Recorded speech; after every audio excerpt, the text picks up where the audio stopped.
मैंने देखा कि आधी रात को दो डॉक्टर दबे पांव उस पागल लड़की को कहीं लेकर जा रहे थे। अगले दिन भी मैंने यही नज़ारा देखा तो उन लोगों का पीछा किया। वो उसे एक कमरे में ले गए। अंदर झांक कर देखा तो मेरे होश उड़ गए, क्योंकि वो दोनों डॉक्टर एक साथ उस पागल लड़की के साथ में वो लगातार चिल्ला रही थी। पर वो दोनों तो बिना रुके ही। मैं एक ऐसे परिवार से ताल्लुक़ रखती हूँ जहाँ की लड़कियाँ डॉक्टर बनने के लिए सपना देखा करती हैं, मगर उनके सपने इतनी आसानी से पूरे नहीं होते। मैं भी डॉक्टर बनकर अपने ख्वाब को पूरा करना चाहती थी। मैं बहुत ही इज़्ज़तदार परिवार की बेटी हूँ। मेरे ख़ानदान में घर से बाहर काम करने वाली लड़कियों को ज़्यादा अहमियत नहीं दी जाती। अगर कोई गरीब हो तो सारे रिश्तेदार उनकी मदद कर दिया करते थे, लेकिन किसी को भी ये हरगिज बर्दाश्त नहीं था कि एक लड़की कमाने के लिए घर से बाहर निकले। इस रिवाज और अजीबो-गरीब सिस्टम को तोड़ने वाले इकलौते इंसान मेरे पिताजी ही थे। सबसे पहले उन्होंने अपनी मर्जी से शादी की। मेरे मामा जी एक बहुत बड़े बिजनेसमैन थे और मेरे पिताजी भी बिजनेस करने के लिए शहर आए थे, जो अपनी पसंद की शादी करने के बाद वहीं शहर में ही शिफ्ट हो गए। फिर जब मैं पैदा हुई तो मेरी माँ की मौत हो गई। मेरे पिताजी और मामा बिजनेस में पार्टनर थे और बहुत अच्छे दोस्त भी थे। मामा जी के देहांत के बाद पिताजी बहुत टूट गए थे। उनको अपना होश भी नहीं रहा था। पिताजी को मेरा ध्यान कभी नहीं आया। मेरे ख़ानदान के लोगों ने ही मेरी परवरिश की। मैं अपने दादाजी के घर में ही रही, इस तंग माहौल में जहाँ सांस लेते हुए भी मुझे घुटन महसूस होती थी। मेरी एक बुआ अब नॉर्मल थी, इसलिए उन्हें कभी कमरे से बाहर नहीं निकाला जाता था। जब मैं बड़ी हुई तो मुझे उनको देखकर बहुत अफसोस होता था और उनसे बहुत हमदर्दी भी थी। सब लोग बुआ को पागल कहा करते थे, मगर मेरे साथ बुआ बहुत खुश रहती थी और हम बहुत सारी बातें करते। मेरे पिताजी महीने में एक बार मुझे अपने साथ शहर लेकर जाते। फिर कुछ समय के बाद उन्होंने दूसरी शादी कर ली। लोगों के लिए ये ताज्जुब की बात होगी, लेकिन मेरी दूसरी माँ बहुत ही ज़्यादा अच्छी थी। शायद इतनी अच्छी थी कि मेरी सगी माँ भी इतनी अच्छी नहीं होती। उन्होंने ही पिताजी से कहा कि हम काजल को अपने साथ ही रख लेते हैं। उस वक्त मैं 14 साल की थी। मेरे ख़ानदान के लोग मेरी शादी करने की बातें कर रहे थे, लेकिन मेरे पिताजी ऐसा नहीं चाहते थे कि मेरी इतनी कम उम्र में शादी हो जाए। मेरे पिताजी मुझे अपने साथ शहर ले गए। मैं शहर आई तो मेरा बस एक ही ख्वाब था कि मुझे पागल लोगों के लिए कुछ करना है। मैं अब नॉर्मल और पागल लोगों का इलाज करना चाहती थी, क्योंकि शुरू से मैंने जो बर्ताव अपनी बुआ के साथ देखा था, उससे मुझे अपने जीवन का ये लक्ष्य मिल गया था। मेरी बुआ पागल भले थी, लेकिन ऐसा नहीं था कि वह किसी को कोई नुकसान पहुंचाती हो। लेकिन इस सब के बावजूद भी लोग उन्हें पागल पागल कहकर ही पुकारते थे और उनका बहुत मजाक बनाते थे। उनकी भावनाओं को कोई नहीं समझता था। इससे मुझे यही लगा कि अगर मेरी बुआ बिल्कुल ठीक होती तो सभी लोग उनकी कदर करते, उनकी इच्छाओं को समझते। लेकिन उस वक्त मैं छोटी थी और मैं उनके लिए कुछ भी नहीं कर पा रही थी। पर जब मैं धीरे धीरे बड़ी होने लगी तो मुझे ये एहसास हुआ कि मैं अगर पागलों की डॉक्टर बन जाऊं तो मेरी बुआ के तरह ही और भी जो लोग हैं उनको मैं ठीक कर सकती हूँ और उन्हें वह ज़िंदगी जीने के लायक बना सकती हूँ जिसकी वह हकदार हैं। मेरे ख़ानदान के लोगों को इस बारे में जब पता चला तो क़यामत ही आ गई थी। मेरी दादी तो बहुत ही गुस्से में आ गई थी और मेरे ताऊ जी तो रिश्तेदारी ख़त्म करने पर ही उतर आए थे। मगर मेरे पिताजी ने ठान लिया था कि वो मेरे ख़ानदान वालों की बातों पर नहीं जाएंगे। मेरे पिता मेरे सारे सपने पूरे करना चाहते थे। उन्होंने मुझे आज़ादी दी और कहा कि जैसा तुम चाहो वैसा करो। ऐसे ही मेरे 6 साल बहुत मुश्किल से कटे। ये बात तो सबको पहले से ही पता थी कि मैं बहुत ज़्यादा पढ़ना चाहती हूँ और डॉक्टर बनना चाहती हूँ, इसलिए मेरे ख़ानदान वाले मुझे अछूत समझने लगे थे। कोई भी मुझसे बात नहीं करना चाहता, ना ही किसी को मेरी परवाह थी। लेकिन फिर भी मैं अपने मकसद में कामयाब होना चाहती थी। मैंने अपनी कोशिश जारी रखी। यहाँ तक कि मैंने अपनी मंजिल को पा लिया। आज मैं अपने मुकाम तक पहुँच चुकी हूँ। मेरी उम्र 28 साल है और अब मैं पागलों की डॉक्टर बन चुकी हूँ। मैंने अपने पेशे को ही अपनी ज़िंदगी बना लिया है। ये पागल लोग मुझे बुरे नहीं लगते, मैं इनको अपना मानती हूँ। कई पागल मरीज मेरे इलाज से सेहतमंद हो चुके हैं। सब कुछ ठीक ठाक चल रहा था, लेकिन फिर मेरी ज़िंदगी में एक बहुत बड़ा तूफ़ान आया जब मुझे दिल्ली से मुंबई भेजा गया। दिल्ली से लेकर मुंबई तक का सफ़र मेरे लिए आसान नहीं था। मैं कभी भी यहाँ नहीं आना चाहती थी, मगर मेरा ट्रांसफ़र कर दिया गया। मुझ पर काफ़ी सारे झूठे इल्ज़ाम लगाकर और मेरी काबिलियत पर कई झूठे सवाल उठाकर मुझे सिर्फ 2 ऑप्शन दिए गए थे। अस्पताल के डॉक्टर ने मुझे चुनने के लिए कहा कि डॉक्टर काजल, आपके पास सिर्फ 2 ही रास्ते हैं। पहला ये कि हम आपका लाइसेंस कैंसिल करके आपका केस मीडिया पर दे देंगे, जिसकी वजह से आपका पूरा करियर ख़त्म हो जाएगा और यहाँ दिल्ली के किसी दूसरे अस्पताल में आपको जॉब भी नहीं मिलेगी। दूसरा रास्ता ये है कि आपका ट्रांसफ़र कर दिया जाए, जिससे आपकी इज्जत भी बच जाएगी और हमारे अस्पताल का नाम भी बदनाम नहीं होगा। मुझे अपने ऊपर लगाए हुए झूठे इल्ज़ाम सुनकर बहुत तकलीफ़ हो रही थी, पर मेरे पास अब और कोई रास्ता भी नहीं था। इसलिए मैंने ट्रांसफ़र वाला ऑप्शन चूज़ किया, क्योंकि मेरे पास अपनी बेगुनाही को साबित करने के लिए कोई भी सबूत नहीं था। मजबूरन मुझे मुंबई के अस्पताल में आना पड़ा। यहाँ आने से पहले ही मैं यहाँ की काफ़ी कहानियाँ सुन चुकी थी। यहाँ आने से बेहतर डॉक्टर ये समझते थे कि अपनी नौकरी ही छोड़ दें, क्योंकि यहाँ का माहौल बहुत ही ख़राब था। और दूसरी बात ये थी कि यहाँ सबसे खतरनाक पागलों को रखा जाता था। मैं पहले जिस पागल खाने में नौकरी करती थी, वहाँ पर वो मरीज आते थे जिनका इलाज पॉसिबल होता था, लेकिन मुंबई के अस्पताल में तो सुना था कि यहाँ लाइलाज मरीजों को रखा जाता है, जिसका कोई इलाज नहीं होता। वहाँ जाने से पहले ही वहाँ की कहानी मुझ तक पहुँच चुकी थी। जिसने भी इस अस्पताल के बारे में सुना, मुझे वहाँ जाने से रोकना चाहा। मुझे बहुत मना किया, मगर मैं भी मजबूर थी। अगर मैं वहाँ नहीं जाती तो मैं सबके सामने जलील हो जाती। मुझ पर लगाए गए झूठे आरोप सारी दुनिया के आगे पेश कर दिए जाते। फिर मैं बेगुनाह होते हुए भी गुनहगार साबित कर दी जाती। इससे बेहतर तो यही था कि मैं मुंबई के अस्पताल में ही ट्रांसफ़र हो जाती। इसलिए मैं मुंबई आने के लिए राज़ी हो गई थी। शाम के वक्त तक मैं हॉस्पिटल पहुंच चुकी थी। उस वक्त शाम के तकरीबन 5 बज रहे थे।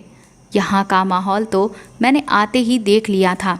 जब मैंने वहाँ पर एंट्री की, तब भी एक पागल लड़की ने मुझ पर हमला करने की कोशिश की थी। मैं उसी वक्त समझ गई थी कि मेरे दिन यहाँ बहुत मुश्किल से गुजरने वाले हैं। मैंने जाते ही अपना चार्ज संभाल लिया। मैं चाहती तो आने के 2-3 दिन बाद भी ज्वाइन कर सकती थी, मगर मैंने सोचा कि काम तो करना ही है, आज नहीं तो कल, कल नहीं तो परसों। इसीलिए बेहतर यही होगा कि मैं आज से ही अपनी ड्यूटी ज्वाइन कर लेती हूँ। पागल खाने के पास ही डॉक्टर स्टाफ के रहने के लिए हॉस्टल बना हुआ था। वहाँ कोई भी दिल्ली का नहीं था। लोगों को बहुत हैरत थी कि मैं इतनी दूर से अपना शहर छोड़कर यहाँ आई हूँ। मैंने वहाँ किसी से ज़्यादा दोस्ती करनी पसंद नहीं की। मैं अपने काम से काम रखती थी। मेरा काम पागल औरतों का इलाज करना था। वहाँ अलग अलग तरीके के पागल लोगों को रखा गया था। सबसे खतरनाक पागल औरतों को बेड़ियाँ डाली जाती थीं और उनको जंजीरों से बांधा जाता था, ताकि वह खुद को नुकसान ना पहुँचा सकें। मेरी ड्यूटी दिमागी बीमार औरतों का इलाज करना थी। जो बहुत ही खतरनाक पागल औरतें थीं, उनके इलाज के लिए मेल डॉक्टर की टीम भी थी, और वह लोग जहाँ काम करते थे वहाँ मेल डॉक्टर्स के अलावा कोई नहीं जाता था। मैं बहुत लगन और मेहनत से अपने मरीजों का इलाज कर रही थी। मेरी एक मरीज लड़की से बहुत अच्छी दोस्ती हो गई थी। वह मेरे इलाज और मेरे उस पर ज़्यादा ध्यान देने की वजह से बहुत जल्दी ठीक हो रही थी। अक्सर मैं उसे अपने साथ अपने ऑफिस में बिठा लिया करती थी। एक दिन वह मुझसे कहने लगी, काजल, तुम्हें पता है वह जो बड़ा डॉक्टर आया है ना, वह बिल्कुल भी अच्छा नहीं है। वह जानबूझकर बहुत ज़ोर ज़ोर से इंजेक्शन लगाता है। बाजू में लगाने को बोलो तो सुनता नहीं, कहता तुम चुप रहो, मुझे मेरा काम मत बताओ। पर पहले मैं ये समझती नहीं थी, लेकिन अब मुझे बिल्कुल भी अच्छा नहीं लगता। बाकी औरतों को तो ये सब समझ में नहीं आता, क्योंकि वह अभी भी पागल हैं। वह लड़की मुझे अपना दोस्त समझती थी, इसलिए वह मेरा नाम लेकर मुझे पुकारती थी। उसका नाम शिवानी था। मैंने उससे पूछा कि कौन सा बड़ा डॉक्टर, तो वह कहने लगी, वह रोज़ मेरी दोस्त को रात में कहीं लेकर जाता है। मैं उसको अपने कमरे की खिड़की से छुप कर देखती हूँ। मुझे शिवानी की बातों पर यकीन नहीं आया। मैंने सोचा कि भला किसी डॉक्टर को क्या पड़ी होगी जो आधी रात को किसी पागल लड़की का इलाज करने आए। फिर रोज़ वह लड़की मुझे एक ही बात कहने लगी। मैंने अपना दिमाग लगाया कि ये तो अब धीरे धीरे काफ़ी सेहतमंद और बिल्कुल ठीक होती जा रही है, तो हो सकता है कि ये सच कह रही हो। मैंने सच्चाई का पता लगाने का फैसला कर लिया और इसीलिए उस रात मैं हॉस्टल में जाने की बजाय पागल खाने में शिवानी के वार्ड में ही चुपके से रुक गई। रात के तकरीबन 12 बज चुके थे, इसलिए मुझे गहरी नींद आने लगी थी। अचानक कुछ आवाज़ें आने लगीं। शिवानी मुझे कंधे से हिला रही थी और खिड़की की तरफ देखने का इशारा कर रही थी। मैंने उसके साथ खिड़की की तरफ देखा। मेरी नींद से बंद हुई आंखें एकदम खुल गईं। मैंने आंखें मलते हुए बाहर देखा और ये देखकर मेरी आंखें फटी की फटी रह गई थीं कि वह एक डॉक्टर ही था जो नीचे वाले वार्ड से एक लड़की को खींचते हुए अपने साथ लेकर जा रहा था। मैं भागकर नीचे गई, मगर तब तक वह उसे अपने साथ लेकर कहीं जा चुका था। मुझे उस डॉक्टर का चेहरा नज़र नहीं आया। पता नहीं वह कौन सा डॉक्टर था और रात के इस वक्त एक पागल लड़की को वह क्यों अपने साथ ले गया। क्या इलाज के लिए या फिर कुछ और? मैं दूसरी तरफ नहीं सोचना चाहती थी, लेकिन जो हालात मेरे सामने थे वह उसी तरफ इशारा कर रहे थे। ऐसा लग रहा था कि जैसे इन औरतों के पागल होने का फ़ायदा उठाया जा रहा है, क्योंकि इन पागल औरतों के साथ कुछ भी अगर ऐसा वैसा होता तो उनके पास इतनी समझ नहीं है जो वह किसी को भी इस बारे में बता सकें। और अगर ऐसी बात नहीं है तो फिर आधी रात को इस तरह से एक पागल औरत को कहीं भी ले जाने का भला क्या मकसद हो सकता है। मैं सोचने लगी कि शिवानी ने कहा था कि वो रोज़ ये सब देखती है। न जाने ये खेल कब से चल रहा था। बेचारी शिवानी तो मुझे बार बार ये सब कब से बता रही थी, मगर मैंने ही उसकी बात नहीं मानी थी। सबसे बड़ी बात तो ये थी कि एक डॉक्टर ही अपने मरीज़ का फ़ायदा उठा रहा था। अगले दिन मैं जानबूझकर फिर से शिवानी के वार्ड में रुक गई, लेकिन इस बार जो लड़की थी वह कल वाली नहीं थी, कोई और ही लड़की थी। वो लोग उसे लेकर जा रहे थे और इस बार एक डॉक्टर नहीं, वो 2 डॉक्टर्स थे जो उसे खींचते हुए अपने साथ लेकर जा रहे थे। हैरत की बात तो ये थी कि वह लड़की भी कुछ कह नहीं रही थी। वो चुपचाप उन लोगों के साथ जा रही थी। वह लड़की शोर क्यों नहीं मचा रही थी? फिर मुझे ख्याल आया कि वह लड़की शोर शायद इसलिए नहीं मचा रही हो क्योंकि वो शांत रहने वाली पागल हो सकती है। पागल भी कई तरह के होते हैं, जिनमें कुछ चीखते चिल्लाते रहते हैं, कुछ दूसरों पर हमला करते हैं, कुछ खुद से ही बातें करते हैं और कुछ बिल्कुल शांत रहते हैं। इस बेचारी को भी अपना कोई होश नहीं होगा। मैं भागकर नीचे गई और उन डॉक्टर्स के सामने जाकर खड़ी हो गई। मैंने उन डॉक्टर से कहा कि रात के इस वक्त आप लोग इस लड़की को कहाँ लेकर जा रहे हैं? वह दोनों मुझे देखकर घबरा गए। मैंने देखा कि उनमें से एक तो सीनियर डॉक्टर था जिसका नाम डॉक्टर शर्मा था। वह मुझसे कहने लगे कि हम डॉक्टर हैं तो इसे अपने साथ इलाज के लिए ही लेकर जाएंगे ना। वह मेरे सामने ही उस लड़की को अपने साथ लेकर चले गए। वह सीनियर डॉक्टर थे, इस वजह से मैं मजबूर हो गई, इसीलिए मैं उनको देखकर चुप हो गई। कई रातों तक फिर ये सिलसिला ऐसे ही चलता रहा। मैं हर रोज़ यही देखती कि वह सीनियर डॉक्टर अपने साथ एक और डॉक्टर को लेकर आता और फिर वह दोनों मिलकर किसी न किसी एक पागल औरत को अपने साथ लेकर जाते। ना ही मैं उन लोगों को रोक सकती थी और ना ही वह डॉक्टर उन्हें रोक सकते थे जो रात की ड्यूटी पर होती थी। मैंने उस डॉक्टर से कहा कि तुम इन्हें जाने क्यों देती हो? तो वह कहने लगी कि मैं कैसे रोकूं उन्हें, वह सीनियर डॉक्टर शर्मा हैं, उनके आगे बोलने की या उन्हें रोकने की हिम्मत कोई नहीं कर सकता। मैंने कहा अच्छा ठीक है, लेकिन तुम्हें ये तो पता होगा ना कि रात के इस वक्त ये सब क्या हो रहा है, ये लोग क्या करते हैं। मगर उस डॉक्टर को भी कुछ नहीं पता था, लेकिन मैं तो शक में पड़ चुकी थी कि आखिर ऐसा कौन सा इलाज है जो बस रात के इस वक्त में ही होता है। मैंने वार्डन को बताया तो उन पर मेरी शिकायत का कोई असर नहीं हुआ और उल्टा वो मुझे ही ये समझाने लगे कि डॉक्टर शर्मा का इलाज करने का अपना तरीका है, इसमें हम कुछ भी नहीं कर सकते। किसी को कोई फिक्र नहीं थी कि यहाँ आने वाली लड़कियाँ और औरतें भले ही पागल थीं, लेकिन उन लोगों की भी अपनी कोई तो इज्जत थी। ऐसी कोई भी उन्हें इस तरह से खींचकर कैसे लेकर जा सकता था।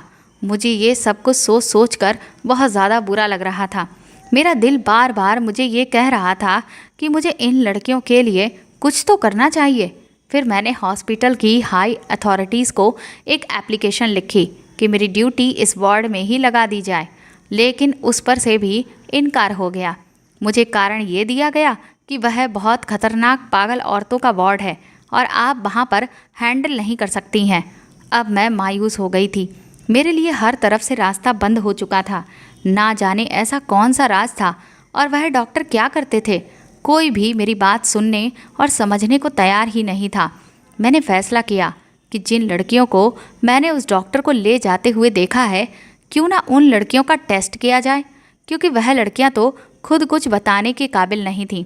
लेकिन अगर उनका टेस्ट हो जाता तो फिर इससे दूध का दूध और पानी का पानी हो जाता और मुझे पता चल जाता कि उनके साथ कुछ गलत हो भी रहा है या फिर नहीं। मैं फिर दोबारा रात को उसी वार्ड में गई और वहाँ की डॉक्टर जो थी उसको मैंने सब कुछ बता दिया।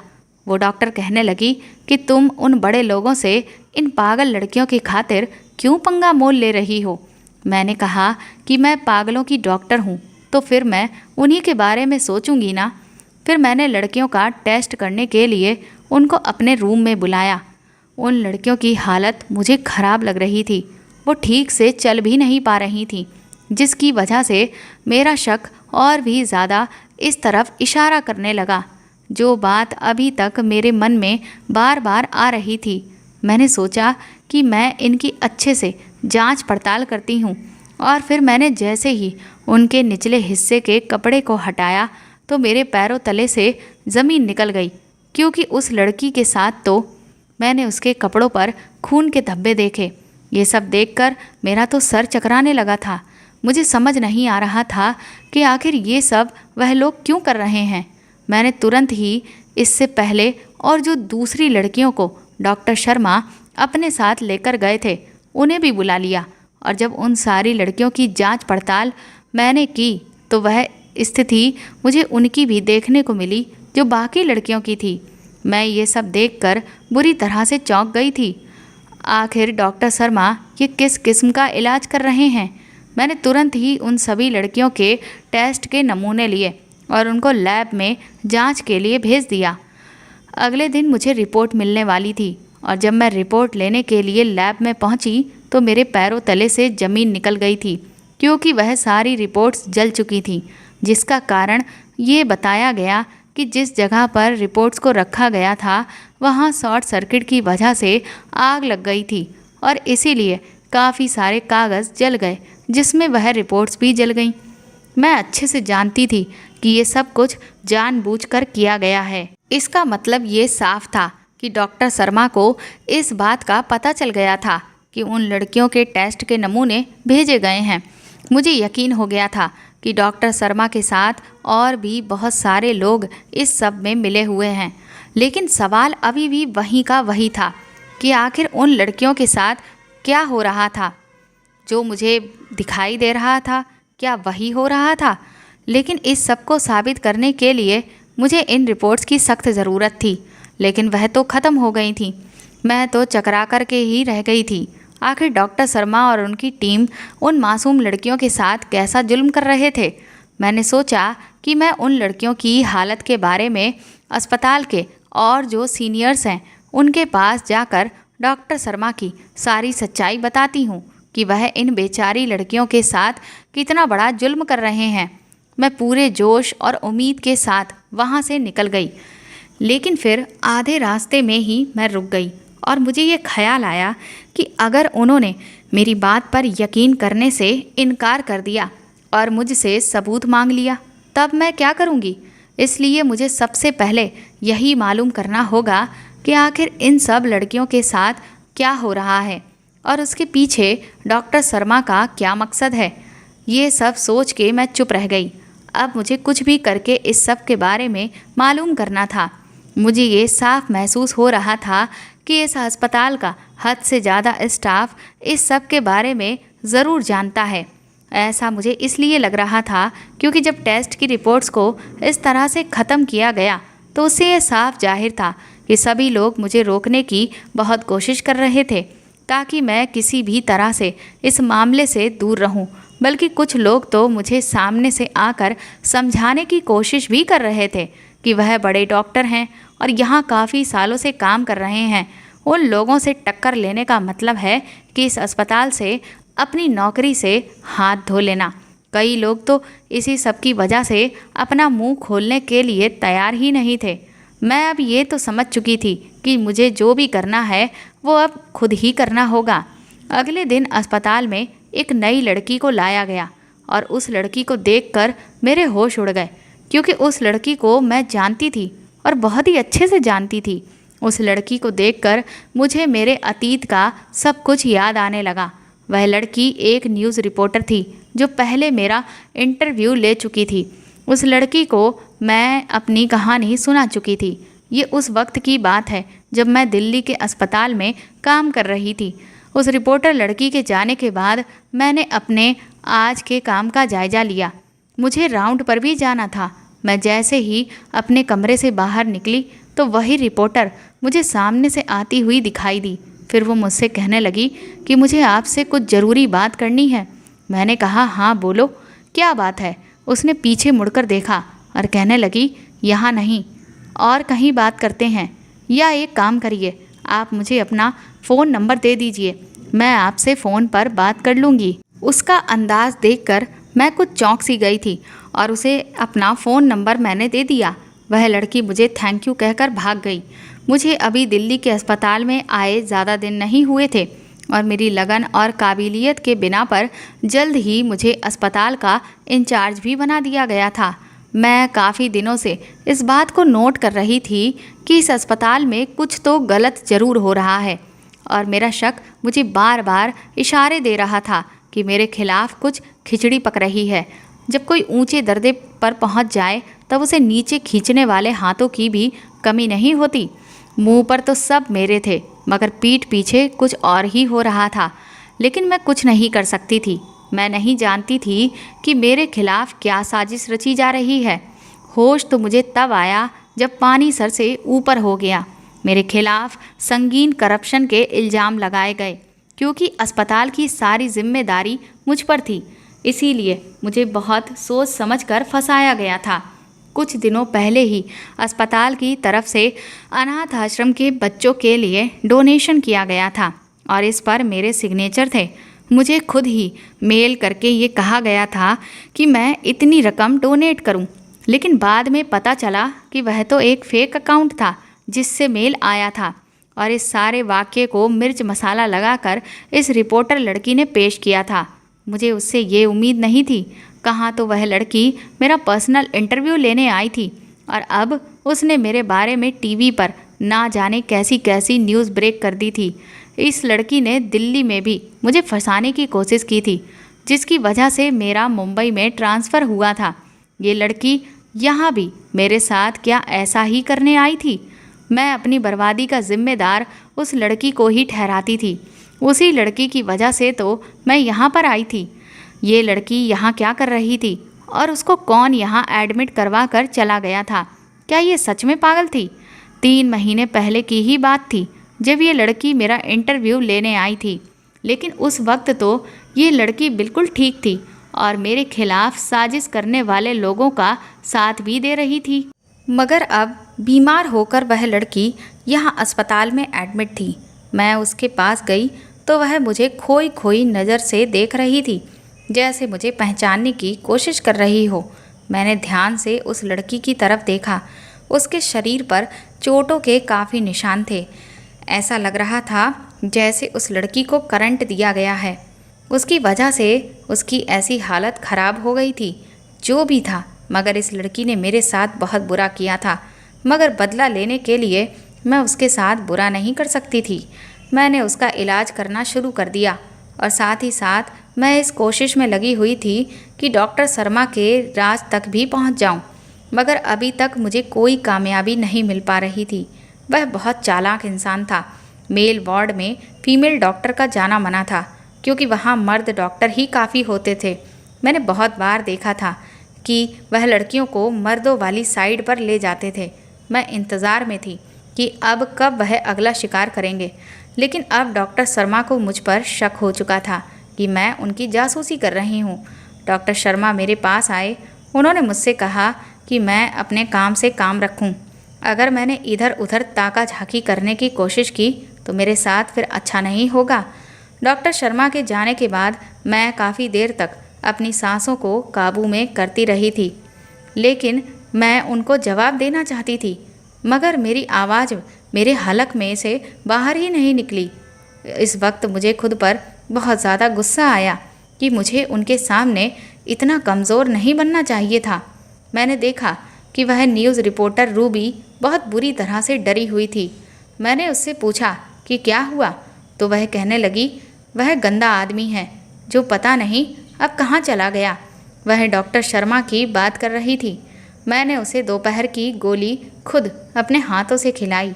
मेरा इरादा ये था कि मैं जल्द से जल्द उसे बिल्कुल ठीक कर दूं, ताकि मैं उससे पूछ सकूं कि वह यहाँ तक कैसे पहुँची और वह यहाँ क्या करने आई थी और उसे यहाँ इस पागल खाने में कौन छोड़कर गया था। और सबसे बड़ी बात कि एक अच्छी खासी इंटेलिजेंट लड़की को दिमागी मरीज बना दिया गया। आखिर ऐसा किसने किया? ये भी एक बहुत बड़ी उलझन की बात थी। रूबी को यहाँ तक छोड़कर जो भी गया था, मुझे यकीन था कि उसी ने रूबी की ऐसी हालत की थी। मैंने रजिस्टर चेक किया तो देखा कि रिश्तेदार वाली जगह पर मित्र लिखा हुआ था, यानी उसका कोई दोस्त उसे यहाँ छोड़कर गया था। रूबी की दिमागी हालत धीरे धीरे अब ठीक होने लगी थी। इलाज चलते रहने की वजह से वह पहले से काफ़ी ज़्यादा ठीक हो गई थी, मगर जब तक वह पूरी तरह से ठीक नहीं हो जाती तब तक कोई फ़ायदा नहीं था।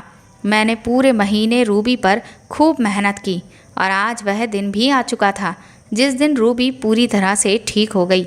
मैंने रूबी से पूछा कि तुम यहाँ पर कैसे आई, तो वह कहने लगी कि मैंने आपके साथ बहुत बुरा किया था, इसलिए मुझे मेरे किए की सज़ा मिल गई। मेरा काम तो आपको पता ही है, मैं रिपोर्टिंग करती हूँ। मुझे हर शहर के पागल खाने की मालूमात लेनी थी और वीडियो बनानी थी। मैं इसलिए फेमस थी क्योंकि मैं किसी भी हाल में सच को सामने लेकर आती थी, क्योंकि उस वक्त मैं भेस बदल कर यहाँ आई थी ताकि यहाँ के बारे में इन्फॉर्मेशन ले सकूँ कि यहाँ के पागल खाने का माहौल कैसा है। मैं तकरीबन 10 दिन यहाँ पर रुकी और इन 10 दिनों में मुझे यहाँ की बहुत सी अजीब बातें पता चलीं। यहाँ पागल मर्दों के शरीर से अलग अलग किस्म के ऑर्गन्स निकालकर उन पर एक्सपेरिमेंट किए जाते हैं, और तो और पागल औरतों के शरीर से बच्चेदानी भी निकाल ली जाती है। मैंने ये सब रिकॉर्ड किया हुआ था और मेरे पास सबूत भी है। फिर मैं वापस गई और अपने चैनल के मालिक को बताया। उन्होंने सारे सबूत मुझसे ले लिए और मुझसे कहा कि ये सारा सच वह सही मौका आने पर ही सबके सामने लेकर आएंगे। फिर मुझे आपका इंटरव्यू लेना था और हालात का जायज़ा लेने का मौका दिया गया। जिस दिल्ली के पागल खाने में आप पहले काम किया करती थीं, मैं वहाँ पर भी भेस बदल कर गई थी, मगर वहाँ पर ऐसा वैसा कुछ गलत नहीं हो रहा था। उस समय मैं आपको यहाँ के बारे में भी बताना चाहती थी, इसीलिए मैंने आपका नंबर लिया। मैंने चैनल वालों को सब बता दिया था, मगर ये क्या, मैं तो दंग रह गई। मुझसे तब ये कहा गया कि मैं आपके खिलाफ एक शो करूं, वरना मुझे नौकरी से निकाल दिया जाएगा। मुझे अपनी नौकरी की सख्त ज़रूरत थी, इसलिए मजबूरन अपनी नौकरी बचाने की खातिर मैंने आप पर झूठे इल्ज़ाम लगा दिए। मैंने जो कुछ भी किया अपने चैनल वालों के कहने में आकर ही किया था। बाद में मुझे एहसास हो गया था कि आपके खिलाफ आपके ही 1-2 डॉक्टर्स ने मुझे इस सब में इस्तेमाल किया। मैंने जब चैनल वालों को धमकी दी कि मुझे यहाँ जो कुछ भी हो रहा था वह सब मालूम हो गया है और अब मैं सारी दुनिया के सामने सच लाकर ही रहूँगी, तो उन्होंने मुझे पकड़ लिया और मुझे बांध दिया। मेरी याददाश्त मिटाने के लिए वह लोग रोज़ मुझे करंट दिया करते थे और यहाँ पर मुझे मेरा पति ही छोड़ कर गया है। मेरा पति मुझे यहाँ पैसों के लालच में छोड़ गया। मेरा नसीब अच्छा था या मेरी खुशकिस्मती थी कि यहाँ पर मुझे आप जैसी डॉक्टर मिली जिसने मुझे पहले की तरह बिल्कुल ठीक कर दिया। रूबी की कहानी सुनकर मुझे बहुत दुख हुआ। मैंने उसे बताया कि मैं आजकल डॉक्टर शर्मा के पीछे ही हूँ। वह क्या करते हैं ये सच जानना चाहती हूँ, लेकिन मेरी आधी परेशानी तो तुमने ही हल कर दी। तुमने मुझे बता दिया कि यहाँ पर क्या होता है, लेकिन अब सबसे बड़ा सवाल ये है कि वह पागल औरतों की बच्चेदानी निकाल कर क्या करते हैं। रूबी मुझसे कहने लगी कि अगर आप चाहें तो इस सब में मैं भी आपकी मदद कर सकती हूँ। मैंने कहा कि तुम क्या करोगी? तो वह कहने लगी, देखिए अभी किसी को नहीं पता कि मैं ठीक हो गई हूँ। सबकी नज़र में मैं तो एक पागल ही हूँ और पागल तो कुछ भी कर सकते हैं। मैं डॉक्टर शर्मा के पीछे चली जाऊँगी और सब कुछ पता करके आऊँगी, लेकिन इसमें रिस्क और ख़तरा बहुत था। मैं रूबी की जान को खतरे में नहीं डाल सकती थी, चाहे कुछ भी हो जाए, क्योंकि रूबी पहले भी काफ़ी नुकसान उठा चुकी थी।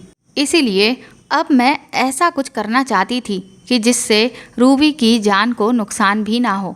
इसीलिए मेरे पास एक और बहुत अच्छा प्लान था और इस आइडिया के अकॉर्डिंग चलकर सारी सच्चाई हमें आराम से मालूम हो सकती थी और उससे किसी को कोई भी ना तो नुकसान होता और ना ही कोई खतरा होता। मैं अगले दिन मार्केट गई और मैंने एक बटन वाला कैमरा खरीदा और वह कैमरा लेकर मैंने रूबी को दे दिया और उसे उस वार्ड में भेज दिया जहां डॉक्टर शर्मा को राउंड लगाना था। वह भी बहुत खूबसूरत और जवान लड़की थी। मुझे पूरी उम्मीद थी कि वह रूबी की तरफ ज़रूर ध्यान देंगे। जैसे ही रात हुई मैंने देखा कि डॉक्टर शर्मा अपने साथ दूसरे डॉक्टर के वार्ड में चले गए। थोड़ी देर बाद जब वह बाहर निकले तो उनके साथ रूबी थी। मेरा यकीन सच में बदल गया था। अब आगे की कार्रवाई मुझे करनी थी। मैं भागकर डॉक्टर के पास गई और रूबी का हाथ छुड़ाकर कहा कि आप लोग जो भी करते हैं अपने मरीज के साथ करिए। ये मेरी मरीज है, वार्ड 6 की पेशेंट है। आप लोग अब इसको अपना शिकार नहीं बना सकते। मेरे इस तरह बोलने पर डॉक्टर शर्मा का चेहरा गुस्से से लाल हो गया। वह दोनों खाली हाथ वहाँ से गए थे। मैंने रूबी से पूछा, काम हो गया? उसने कहा, हाँ जी हो गया। मैंने दोनों डॉक्टरों के कोट की जेब पर रूबी से कैमरा फिट करवा दिया था।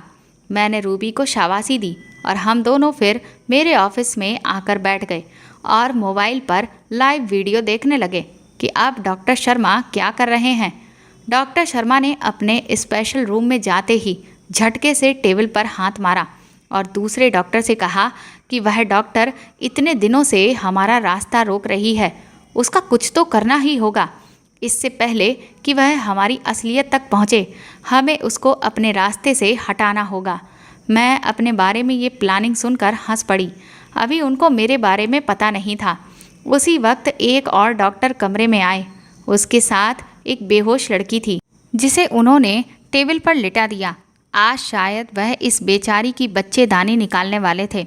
मेरा दिल तो चाहा कि मैं भागकर उसके पास जाऊं और उस लड़की को बचा लूं, मगर सबूत बनाने के लिए ये ज़रूरी था कि मैं चुपचाप ये रिकॉर्डिंग होने दूं। उन्होंने उस लड़की के शरीर से बच्चेदानी निकालकर एक प्लास्टिक की थैली में डालकर उसे पैक कर लिया। उसके बाद उसके शरीर पर टाँके लगा दिए और लड़की को वहाँ से भेज दिया। ये सब मेरे पास रिकॉर्ड हो चुका था और ये सबूत इस डॉक्टर शर्मा को जेल भिजवाने के लिए काफ़ी था। बाकी की बातें तो अरेस्ट होने के बाद वह खुद ही पुलिस को बता देगा।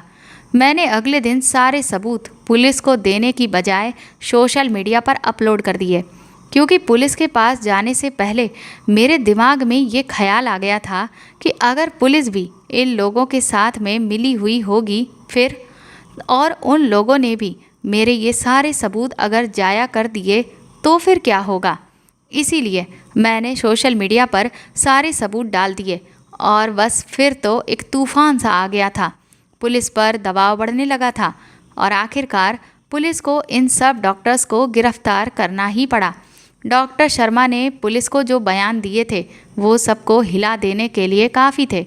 दरअसल वह एक एक्सपेरिमेंट करना चाह रहे थे। वह ट्रांसजेंडर के अंदर बच्चेदानी प्लांट करके बच्चों की पैदाइश करवाने के तरीकों पर रिसर्च कर रहा था। उसने काफ़ी ट्रांसजेंडर्स के अंदर उन लड़कियों से निकाली गई बच्चेदानी प्लांट की थी और आर्टिफिशियल बर्थ के तरीके को ईजाद करना चाहा था।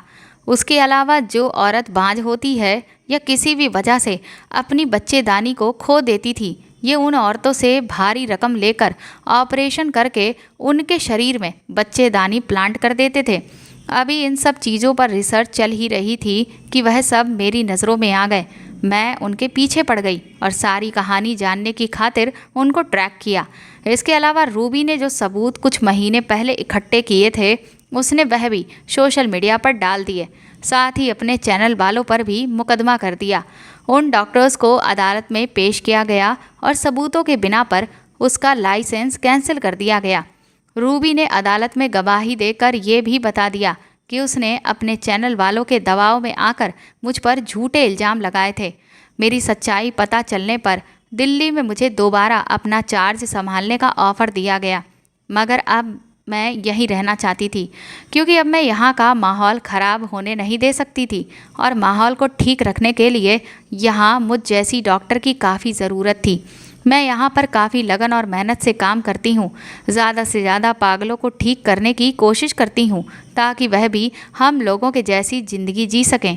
तो दोस्तों, आपको ये कहानी कैसी लगी हमें कमेंट करके ज़रूर बताएं और प्लीज़ इस कहानी को ज़्यादा से ज़्यादा शेयर और लाइक करके मेरे चैनल को सपोर्ट करें। साथ ही अगर आप चाहें तो मुझे सुपर थैंक्स भी खरीद कर दे सकते हैं। सुपर थैंक्स का ऑप्शन आपको इस वीडियो के नीचे दिए हुए सभी ऑप्शंस में दिख जाएगा, जो कि हार्ट शेप में बने हुए डॉलर के साइन के तौर पर है। और अगर आप मेरे चैनल पर नए हैं तो सब्सक्राइब करके बेल आइकन को ज़रूर दबा दीजिएगा ताकि आगे भी मैं आपको ऐसी ही अच्छी कहानियाँ सुनाती रहूँ। Thank you.